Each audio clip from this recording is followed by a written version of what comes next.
I'm not into victimhood. I don't want to hear about your issues. Solve the problem. I don't hang around negative people. Solve the problem.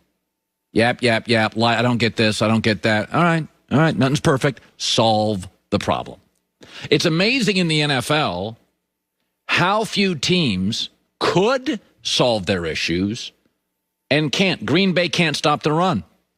Why haven't they solved it this season? You can trade up to week 8. Coach guys up.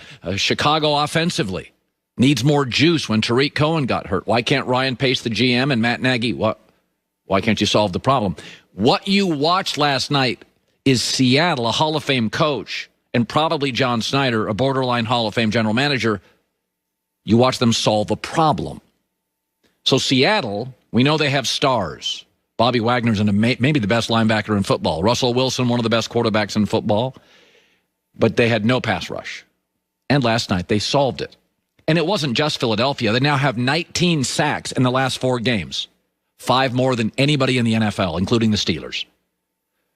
Now, third down, they were awful. Their offensive line is middle of the pack. It's not atrocious, but it's not great. But when Chris Carton is running, this is a Super Bowl team. There's 4 key ingredients historically to win a Super Bowl. Got to have the right coach. Got to have the right quarterback. You have to have some semblance of a pass rush to make star quarterbacks in the other team uncomfortable. And increasingly, got to have some playmakers. Got to occasionally get an easy touchdown. We saw that with Kansas City over the weekend. You know, the good teams have some playmakers. And Seattle has all of this stuff. 19 sacks, 4 games. And this is what's interesting. So Seattle knew going into the season, we don't have much of a pass rush. And so what did they do? Their general manager, John Snyder, said, all right, let's go get Carlos Dunlap. He started squawking. He wasn't happy. And they gave up a nothing pick to get him. And then right before the season, they gave too much up for Jamal Adams, but they got Jamal Adams as a safety, but plays like a linebacker, and he loves to blitz. And then they had drafted a first-round defensive lineman last year, L.J. Collier from TCU. Didn't do much, hurt his first year. Second year now, he can play. But they solved an issue. And now Seattle, to me, we know there's 3 really good teams in the NFL, Chiefs, Steelers, Saints. Seattle is 4 to me, along with other teams, but they did something that very few teams in the NFL. Folks, you can trade until week 8. Green Bay can't stop running games. Make a move. They didn't. Seattle had a pass rush issue. No more. They solved it. Trent Dilfer and I talked about this yesterday. This is what Pete Carroll does. This is why he'll end up in the Hall of Fame. And Pete can drive me nuts on some things. And Seattle's GM sometimes butchers first-round picks. A couple years ago, took a running back. I didn't get it. He's a bust. Still don't get it. But it happens. It's not science. It's drafting. They're young kids. They're 20, 21. Some have heart. Some have soul. Some have a work ethic. Some don't. You can't read their palms. You don't know exactly what you're getting in most cases. But in the end, Seattle has solved a primary issue. Why doesn't Chicago? Your offense needs juice. Solve it. You got 2 months to make trades. Green Bay can't stop the run. Solve it. Here's Trent Dilfer talking about this yesterday. Everybody in the talent and coaching business understands the acquisition of talent is important.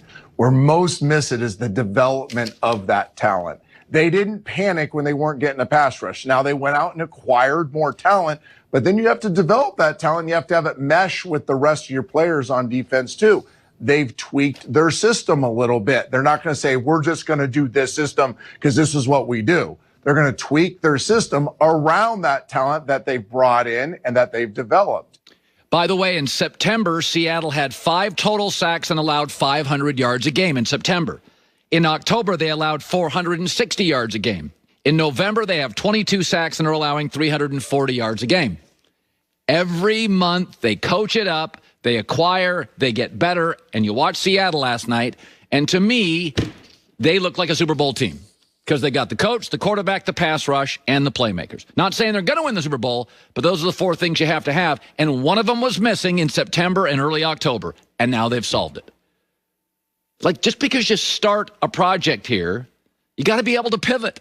That's what every great business book tells you. Every company you start within 6 weeks, you're like, all right, we've got to pivot off that. Amazon, Netflix, look, all of them. They pivot off stuff. And it's like Seattle, if Seattle gets to the NFC Championship, they would not have if John Snyder and Pete Carroll wouldn't have been willing to move off. They're kind of, here's what we have. We got to keep elevating and improving and acquiring and trading. And ask Carson Wentz what you saw. Now, you say, well, the offensive line for Philadelphia, they have 19 sacks in 4 games. That's 5 more than any other team in the National Football League, including the Pittsburgh Steelers, who have a great pass rush. All right, I want to go to this. I want to defend Carson Wentz in about 5 minutes, but let's do this first. So I see another public wrestling match. Bruce Arians came out yesterday and said, well, Tom Brady's been calling the plays for the last month. Look at me. Tom Brady's. Oh, boy. Let me just say this. Guys love to give themselves credit. And for the first time in my broadcast career, you guys are not giving yourself credit. Oh, you rush to Twitter to tell me how special you are, all you 4 of your followers. But today, men, I am asking you to give yourself credit. So let's look at Tom Brady's numbers this morning for Tampa. Oh, they're just utterly disastrous. Oh, wait, they're not. 28 touchdowns, 11 picks, 65% completion percentage, and a passer rating of 95. Oh, those are excellent. Now, they have been at times inconsistent, and their running game does disappear, but his numbers are on pace to crush his numbers last year. He's already got more touchdowns than last year, a better completion percentage than last year, and a better passer rating than last year. And oh, by the way, if you go to your little pocket schedule, take out the first game against the Saints, bunch of new guys and no camp, I'll just take that game out. They've scored 31, 28, 38, 38, 45, 25, 46, 24, 24. 2 stinkers, Bears and Saints. Ooh, bad actors have bad movies. Good actors, have bad movies, and great bands have bad albums. Oh, Tom Brady with no OTAs and no camp and no preseason had a couple of stinkers. One against the Bears and one against Saints, a top 2 or 3 team in the league. Okay, remember when this trade was made? All you people said the same thing. Listen, if Tom can be productive but just cut down on Jameis Winston's mistakes, it's going to be a 10-6 team. Oh, check. He's on pace to throw half the interceptions of Jameis Winston and be more productive. Tampa was 7-9 last year. They'll be favored in all 4 of their next games. Let's say they win 3, they're 10-6. Oh, that's what you predicted. Their offense is number 7 in scoring, about what we thought they would be. Yes, they've been inconsistent. And yes, their running game can disappear. And I don't think Bruce Arians and Tom Brady, I don't think they're the perfect fit. I just don't. I think they're old school to, detailed, more rigid. But we've moved into silliness territory. This thing is largely what you predicted, what I predicted, what Joy predicted. We didn't think they were going to be the Chiefs. We didn't think they were going to beat the Chiefs. Most of us did not think they would be as good as the Ravens. They're better. We didn't think they were going to go 13-3 like Green Bay. Many of you thought I didn't. Many of you did. Most of you didn't think they would be the Seahawks. They may end up with a better record. Give yourself credit. We can do all this public arguing Arians and Brady. His numbers are really, really good. They're like Tom Brady prime numbers. Take out a Randy Moss year or 2. He's cut down on the Jameis mistakes. That's exactly what we hope for. And we all predicted 9-7 or 10-6. They have a chance to go 11-5. This is a lot of noise and silliness. Now, this is a good team, occasionally excellent Green Bay game, Carolina game, that can be inconsistent, shocker, no preseason, and sometimes forgets they have Leonard Fournette and the really speedy Ronald Jones.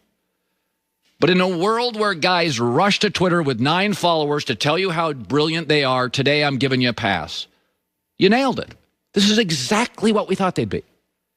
Exactly what we thought they'd be. And, by the way, they are a top 8 to 10 team. That's what 9-7 generally is in the NFL. All right. It seems impossible, inexplicable, but I will defend Carson Wentz. I know. I am on an island. I am on an island, but I will defend him plus herd hierarchy coming up top of next hour. Ever wonder just how far an extra mile really goes? We'll drive a Mercedes-Benz van and find out. Start with a network of over 250 authorized dealerships, backed by a sales force ready to help you with everything from vehicle customization to certified service to financial solutions tailored specifically to your personal needs. Mercedes offers a variety of powerful and efficient vans.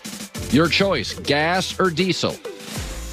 There's the Mercedes-Benz Sprinter or the versatile Mercedes-Benz Metris. Each tailored to match your play, your lifestyle, your work. They have cutting-edge options like the mobile hotspot Wi-Fi or the Red Cross traffic alert. Take the first step.